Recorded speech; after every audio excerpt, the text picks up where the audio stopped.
So hello dear student, কেমন আছো? I hope প্রত্যেকে শুধু ভালো না, ভীষণ ভালো আছো।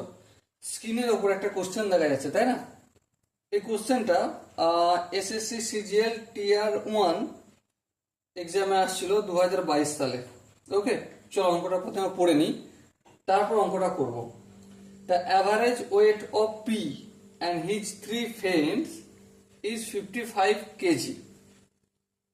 If P's weight is 4 kg more than the average weight of his 3 friends, what is P's weight in kg? Option 1 2 3 4 চারটা অপশন আছে। দেখো, মুদ্রা কত হচ্ছে, পি এবং তার তিনজন বন্ধু, এদের মোট ওজন হচ্ছে 55 কেজি। বেশ, ইফ তারপর কি বলছে, পি এর ওজন 4 কেজি বেশি, তার তিনজনের যে বন্ধু আছে, তিন বন্ধু, তাদের গড় বয়সের থেকে পি এর ওজন 4 কেজি বেশি। তাহলে পি এর ওজন কত? দেখো, মুদ্রা কথা, এই আমি তিনজন বন্ধুর অ্যাভারেজ ওয়েট ধরছি এক্স কেজি। বেশ, তাহলে তিনজন বন্ধুর অ্যাভারেজ ওয়েট হচ্ছে এক্স কেজি ধরছি আমি। তাহলে পি এর ওজন কত? পি এর ওজন হবে এক্স প্লাস 4, কারণ 4 কেজি বেশি। তাহলে মোট ওজন কত হবে? মোট ওজন হবে এক্স প্লাস 4, মানে পি এর ওজন প্লাস তিনজন বন্ধুর মোট ওজন 3x, কারণ এদের অ্যাভারেজ বয়স ওজন আমি এক্স ধরেছি, আর তিনজনের মোট ওজন হলো 3x।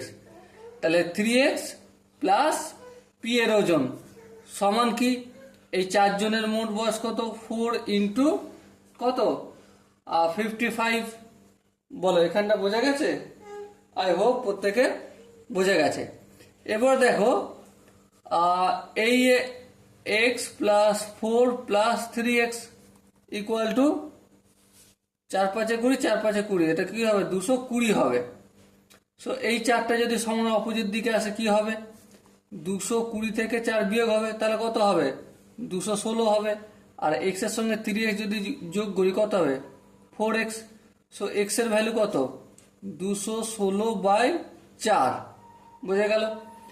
এরপর একটু যদি কাটাকাটি করি, কি হবে? 4 5 20, 4 4 16।